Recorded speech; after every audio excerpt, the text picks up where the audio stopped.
सिर्फ एक बार घर वालों को या मेहमानों को ये रेसिपी बनाकर खिलाएं तो आपसे रेसिपी पूछे बिना नहीं रहेंगे। बिस्मिल्लाहिर्रहमानिर्रहीम। अस्सलामुअलैकुम वरहमतुल्लाहि वबरकातुहू। Welcome to my channel Fauzia food creation.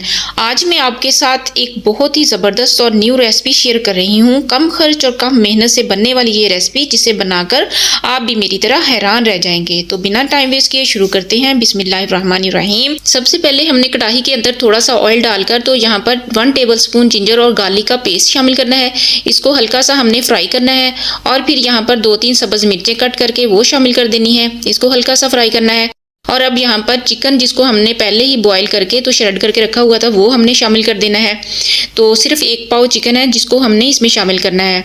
तो यहाँ पर इसको हमने हल्का सा फ्राई करना है। और अब यहाँ पर हमने इसके अंदर स्पाइसेस ऐड कर देने हैं। 1 टेबलस्पून यहाँ पर सुरख मिर्च का पाउडर है, 1 टेबलस्पून गरम मसाला है और हाफ टेबलस्पून यहाँ पर कुटी हुई सुरख मिर्च है। तो 1 टेबलस्पून यहाँ पर नमक है।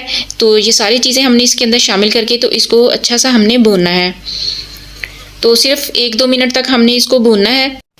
फ्लेम को हमने यहाँ पर मीडियम टू लो रखना है। अब इसके अंदर हमने 1 टेबलस्पून जो है वो मैदा शामिल करना है। मैदे को हमने यहाँ पर अच्छे तरीके से भूनना है, इसका कच्चापन दूर करना है। तो चम्मच चलाते हुए यहाँ पर हमने इसकी अच्छे तरीके से बुनाई करनी है। मैदे की बुनाई हो चुकी है। तो अब यहाँ पर देखें इसमें बहुत ही ज़बरदस्त खुशबू आ रही है। तो अब इस टाइम पे हमने 1 कप दूध का शामिल कर देना है। अब यहाँ इसको हमने चम्मच हिलाते हुए अच्छे तरीके से पकाना है। सिर्फ 1-2 मिनट तक हमने इसको कुक करना है। तो ये देखें एक बहुत ही ज़बरदस्त पेस्ट जो है वो तैयार हो जाएगा।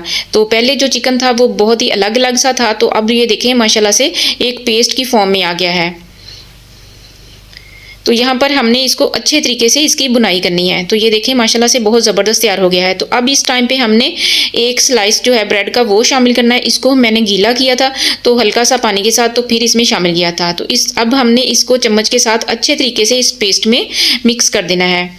तो सिर्फ 1-2 मिनट में इसको ऐसे ही अच्छे तरीके से भूनना है और इसका बहुत ही ज़बरदस्त एक पेस्ट जो है वो तैयार हो जाना है। तो ये देखें माशाल्लाह से बहुत ही ज़बरदस्त जो है वो पेस्ट तैयार हुआ है। तो अब इसके अंदर हमने बाकी चीज़ें शामिल करनी है।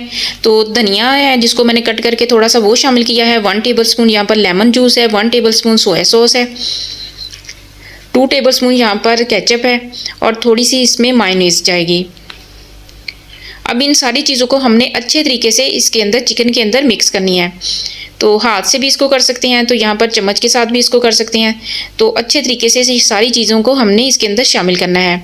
तो सबसे पहले पेस्ट को हमने ठंडा कर लेना है। तो ठंडे पेस्ट में ये सारी चीज़ें हमने शामिल करनी है। अच्छे तरीके से हमने इसके अंदर मिक्स कर देना है। तो ये देखें माशाल्लाह से बहुत ही ज़बरदस्त तरीके से ये सारी चीज़ें जो हैं वो मिक्स हो चुकी हैं। तो अब हमने एक और पेस्ट तैयार करना है। उसके लिए यहाँ पर 3 आलू है जिसको मैंने बॉईल कर लिया था, तो इसको हमने शामिल करना है। तो इसको सबसे पहले हमने एक मैशर के साथ अच्छे तरीके से मैश करना है। आलूओं को हमने यहाँ पर बहुत ही अच्छे तरीके से मैश करना है, तो कोई भी गुठली कोई भी इसमें किसी किस्म का लम्स ना रहे। तो यहाँ पर देखिए इसको हमने आलूओं को अच्छे तरीके से हाथ से मैश करना है। तो इसको हम किसी ग्रेटर में भी कर सकते हैं, तो यहाँ पर लेकिन मैं मैशर के साथ कर रही हूँ। अब इसके अंदर हमने बाकी चीज़ें शामिल करनी है।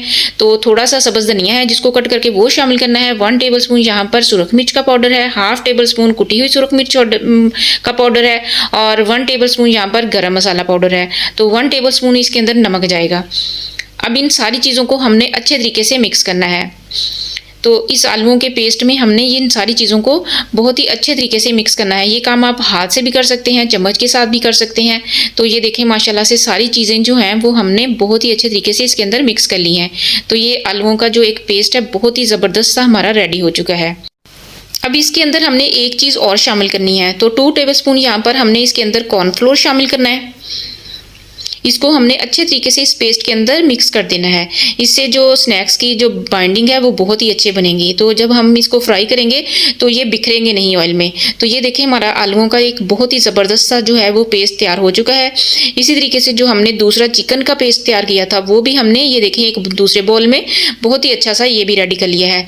अब यहाँ पर जो आलूओं का पेस्ट हमने तैयार किया है इसको हमने 1 चम्मच इस तरह से लेकर तो एक हाथ पे तो यहाँ हमने ऑयल लगा के हाथों को सबसे पहले तो इस तरीके से हाथ पे रख के एक टिक्की की तरह हमने बनाना है। तो अब यहाँ पर जो हमने दूसरा पेस्ट तैयार किया था चिकन का, तो इसको यहाँ पर आलूओं के पेस्ट के ऊपर हमने रखना है। अब इस तरीके से दोनों हाथों से हमने इसको अच्छे तरीके से फोल्ड करना है। तो यहाँ पर हमने इसके ऊपर वाली साइड पे थोड़ा से आलूओं का पेस्ट और लेके तो इसको अच्छे तरीके से हमने बंद कर देना है। अब यहाँ पर हमने इसको राउंड शेप में अच्छे तरीके से घुमाकर तो एक बेसबी सा हमने स्नैक्स बनाना है। तो इस तरीके से हाथ से हमने इसको सेट कर लेना है। तो इसको एक बहुत ही प्यारी सी शेप दे देनी है। तो ये देखें माशाल्लाह से कितनी अच्छी प्यारी सी शेप इसकी बन गई है। तो बहुत ही ज़बरदस्त सा हमारा स्नैक्स जो है वो रेडी हुआ है। तो इसी तरीके से हमने बाकी जो हैं वो भी रेडी कर लेने हैं। तो ये देखें माशाल्लाह से तो सारे जो स्नैक्स हैं वो हमने रेडी कर लिए हैं। ये देखें माशाल्लाह से बहुत ही ज़बरदस्त स्नैक्स जो हैं वो हमारे तैयार हो चुके हैं। तो अब यहाँ पर एक बॉल के अंदर हमने 1 कप मैदा लेना है, हाफ टी स्पून यहाँ पर नमक लेना है और 1 टीस्पून यहाँ पर सुरख मिर्च पाउडर लेना है। इन दोनों चीज़ों को हमने इसके अंदर अच्छे तरीके से मैदे में मिक्स कर देना है चम्मच के साथ। अब यहाँ पर 1 गिलास हमने इसके अंदर पानी का शामिल करना है। इसको अच्छे तरीके से मिक्स करना है। अगर आपको पानी कम लगे तो थोड़ा सा और भी ऐड कर सकते हैं। तो इसको हमने एक पतला सा गोल सा इसकी लई सी तैयार करनी है। तो बस ये देखें इतना बस इसको हमने पतला रखना है। तो इसे ज़्यादा गाढ़ा भी नहीं रखना और ना ही इसे ज़्यादा पतला रखना है। अब यहाँ पर एक बॉल के अंदर हमने ब्रेड क्रम्स ले लिए हैं। तो सबसे पहले हमने जो मैदे का घोल बनाया था इसके अंदर हमने स्नैक्स को एक एक को हमने इस तरीके से रख के डिप करना है और फिर यहाँ पर ब्रेड क्रम्स के ऊपर हाथ के साथ हमने इसके ऊपर अच्छे तरीके से दोनों साइडों पे ब्रेड क्रम्स जो हैं वो लगा देने हैं। तो यहाँ पर ये देखें माशाल्लाह से बहुत ही अच्छे तरीके से ब्रेड क्रम्स जो है वो हमने लगानी है। इसी तरीके से हमने बाकी जो स्नैक्स हैं उनको भी लगाना है। तो ये देखें माशाल्लाह से तमाम स्नैक्स जो हैं वो हमने रेडी कर लिए हैं। सबके ऊपर हमने बहुत ही अच्छे तरीके से ब्रेड क्रम्स जो हैं वो लगा दिए हैं। तो इस तरह अगर हम सबसे पहले तमाम स्नैक्स को ब्रेड क्रम्स लगा के रख लें तो फ्राई करते वक्त हमें बहुत ही आसानी होगी। तो अब हम इसे फ्राई कर लेते हैं। तो यहाँ पर हमने सबसे पहले एक कढ़ाई में ऑयल डालकर तो इसको अच्छे तरीके से गर्म करना है। फिर उसके बाद हमने बारी बारी इसके अंदर स्नैक्स हैं वो शामिल करने हैं। तो 7-8 जो हैं वो इसके अंदर ऐसे डाल के तो हमने अच्छे तरीके से फ्राई करना है। तो सबसे पहले हमने इसको फौरी ही चम्मच के साथ हिलाना नहीं है। तो फ्लेम को हमने यहाँ पर मीडियम टू लो रखना है। बहुत ही ज़्यादा हाई फ्लेम पर हमने इसको फ्राई नहीं करना। तो ये देखें माशाल्लाह से कितने शानदार जो हैं वो फ्राई हो चुके हैं। तो जब भी हमने इसको ऑयल के अंदर डालना है तो फ़ौरन से हमने इसको पलटना नहीं है, बल्कि इसको 1-2 मिनट के बाद ही इसको अच्छे तरीके से आहिस्ता आहिस्ता पलटना है। तो इससे स्नैक्स जो हैं वो हमारे टूटेंगे नहीं। तो यहाँ पे देखें माशाल्लाह से बहुत ही शानदार बहुत ही ज़बरदस्त हमारे जो स्नैक्स हैं वो रेडी हुए हैं। बहुत ही ज़बरदस्त इसका कलर आया है। तो माशाल्लाह से ये देखें बहुत ही शानदार जो हैं वो फ्राई हुए हैं। इसे हम केचप के साथ या फिर दही की चटनी के साथ या फिर इसको पुदीने की हरी चटनी के साथ भी सर्व कर सकते हैं। तो बच्चों के लंच बॉक्स के लिए या चाय के साथ बनाने के लिए एक बहुत ही ज़बरदस्त रेसिपी है। आप लोग इसको ज़रूर ट्राई कीजिए।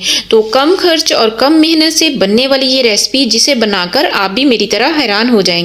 तो इसे आप घर वालों को या फिर मेहमानों को बनाकर खिलाइए तो इंशाल्लाह सभी को बहुत ज़्यादा पसंद आएगी और आपसे रेसिपी पूछे बिना नहीं रहेंगे। अगर आपको मेरी रेसिपी अच्छी लगे तो प्लीज़ मेरे चैनल को सब्सक्राइब कीजिए और वीडियो को लाइक भी कीजिए। अपना बहुत सा ख्याल रखिएगा। तो मिलते हैं एक नई वीडियो में, तब तक के लिए अल्लाह हाफिज़।